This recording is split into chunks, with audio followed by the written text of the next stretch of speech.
He knocked and he knocked and he knocked, and I got up and let him out.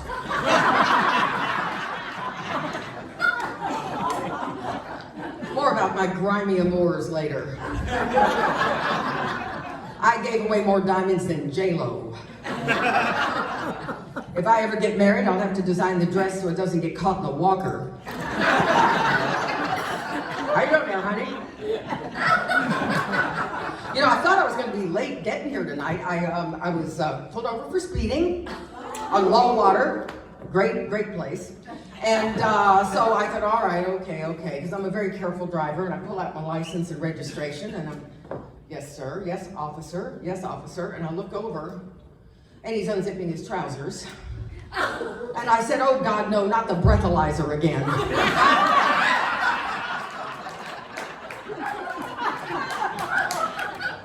That's the third time today.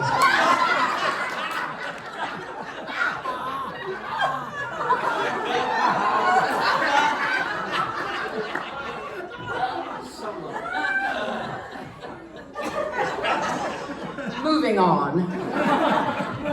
Well, the next show that I became enamored of was Gypsy. That is my all-time favorite show. I've auditioned for Rose about 4 times and never gotten cast. I wonder why. It doesn't make any sense. No, that's not at all. Thank you. I want your number. I'll see you later. So as a young woman, as a young girl, but I fell in love with the role of Rose later, but as a teenager, my mother bought me the album of Gypsy after we had seen a local regional theater production of it, and I just absolutely adored it. So she bought me the LPs, remember? Albums? Yeah.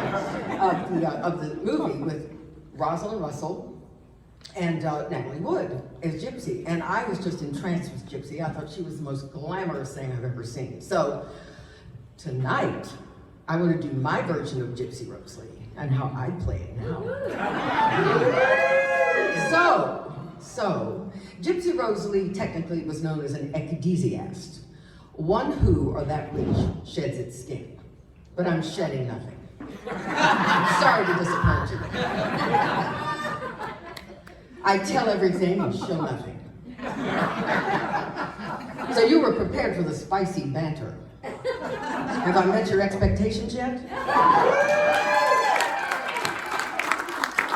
So hold on to your hats and grab whatever body part you can of the person sitting next to you. And get ready for a little Rusty Warren, a little Blaze Starr, a little Sophie Tucker, some Mae West, and a lot of red.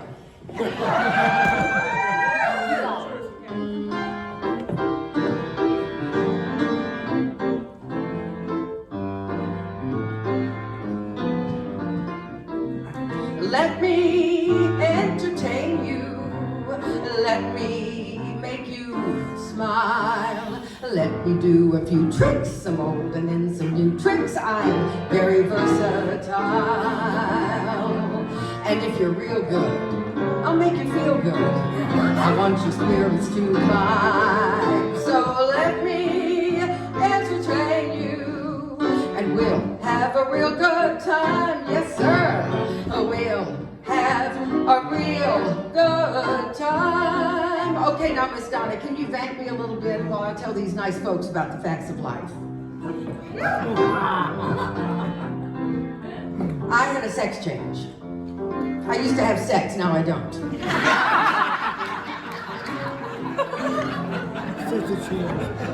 I identify as transslender.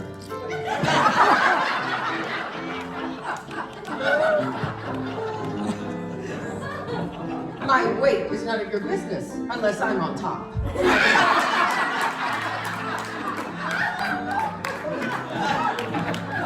Did you know I was in love with a quarter pounder until I met the Whopper?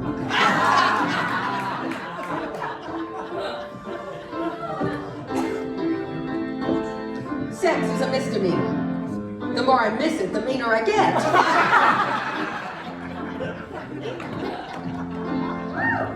Age is only a number, and mine's unlisted. And if you're real good, I'll make you feel good. I want your spirits to climb, so let me entertain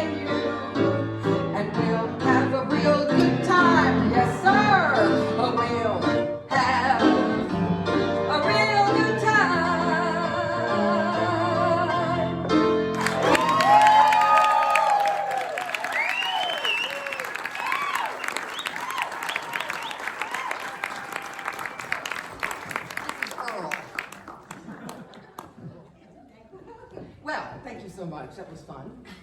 Are your juices flowing? Is everybody doing well? Drink, drink, drink. I had to give up drinking. I started sleeping with people I knew.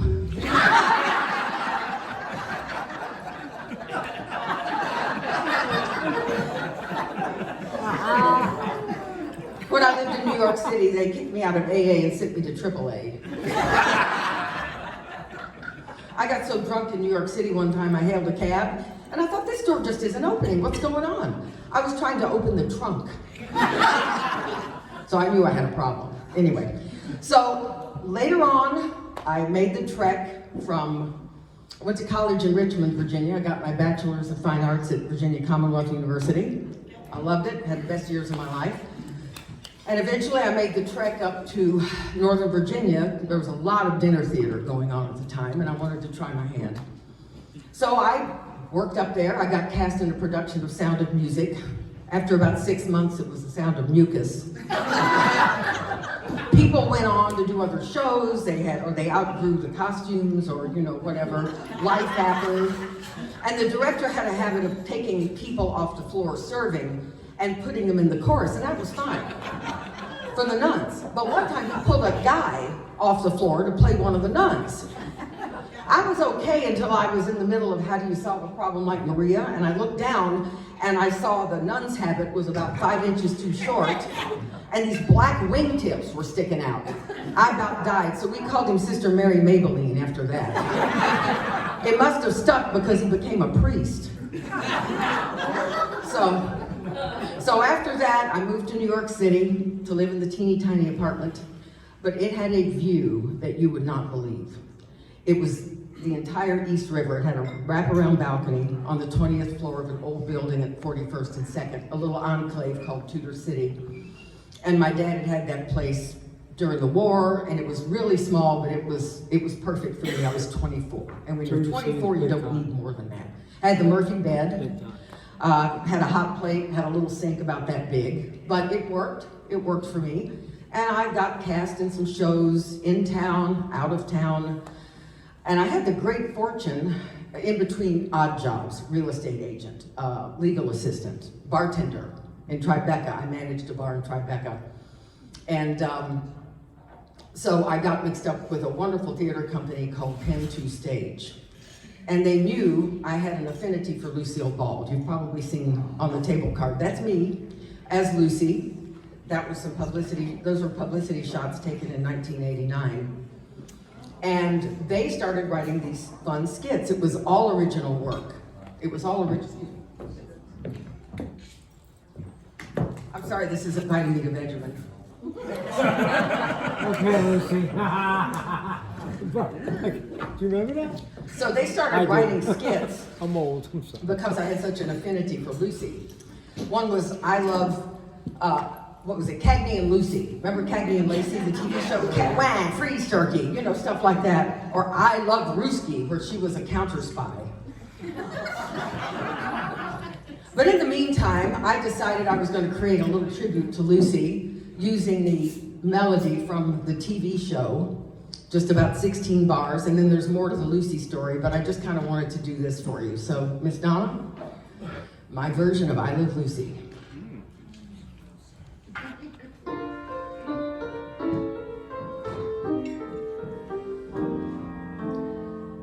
I love Lucy, though we never met, and this is as close as we'll ever get. Sometimes life throws me a curve, but when it does, Lucy gives me the nerve. I'm indebted to her always, and will adore her the rest of my days. Our lives are blended, you see, 'cause I love Lucy and you love Lucy, and I hope that Lucy likes me. I hope she sees how much I adored her. She was a big factor in my comedy and moving forward. And I'm also a redhead. I'm natural. Not tonight, but normally. I'm not a Maharensis, I'm a Hennerensis. Anyway, two wonderful people in Pen 2 Stage came up with an idea. It's Gerald Goldstein and William Squire, and they went to Ithaca College together. They wrote shows all through college, and they're still writing these beautiful shows. And they approached me and they said, well, what about a musical about Lucy and Desi? And I said, okay. I said, but I don't want a musical I Love Lucy. I want it to be about the making of the series. Okay, well, we can do that. So they came up with this gorgeous show that we called Babalu, which, as you know, was Desi Arnaz's signature song. He brought the conga line over to the United States from Cuba. And Babalu is also the name of the Santorian god of war and passion. And if nothing else, Lucy and Desi were about war and passion. That is for sure. That is for sure. And the thing is, they divorced and married other people, but they loved each other for the rest of their lives. And that's hard to find. That really is. They were the love of each other's lives. So in Babalu, there's one scene. Of course, I played Lucy, if there was any question about that. There's one scene where she's had Desi Jr., which was a big deal because if there hadn't been a boy, it would have been at the end of that Arnaz branch of the family. So it's a huge deal. And Desi is all caught up in the publicity of it, and he's on the phone with press, and she's saying, but honey, did you see the baby? And blah, blah, blah. Yeah. So she's just bereft, and she's had her second C-section. Back then, that was major surgery. So it's still no picnic now, but so she's had the baby, and his last line to her is, hey, honey, I was just named Best Dressed Man of the Year. And she's sitting there, okay. So we are taking great license having Lucille Ball sing. She couldn't really sing. So, but I call this Lucy's Lament, and it's called Easier All the Time.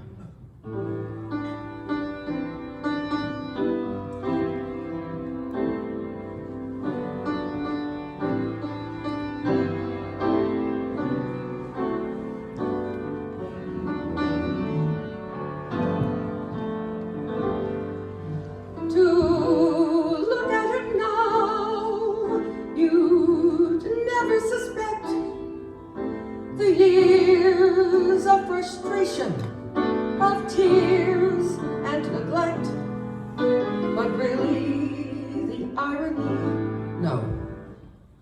make that the crime is that saying I love you is simple, so simple it feels as if I'm composing a single note ballad or writing a sonnet that hasn't a rhyme, and saying I love you gets easier all the time.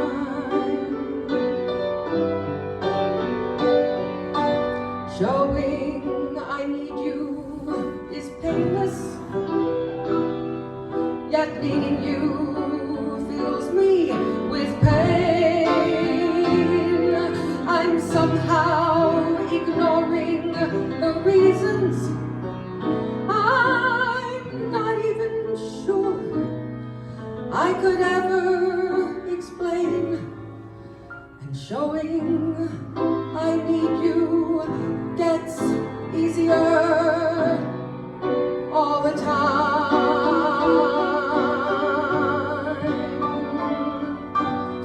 Easier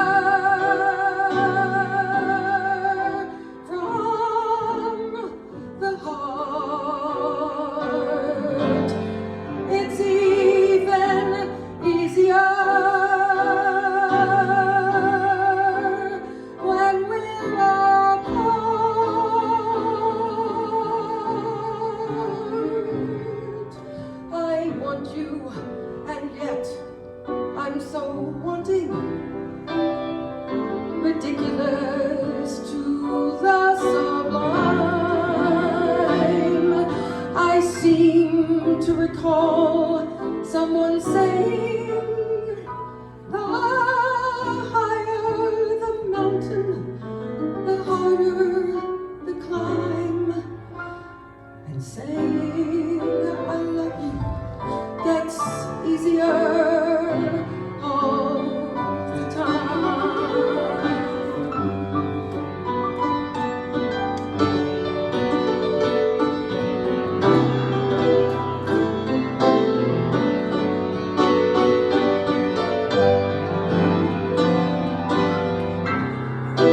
gets easier all the time.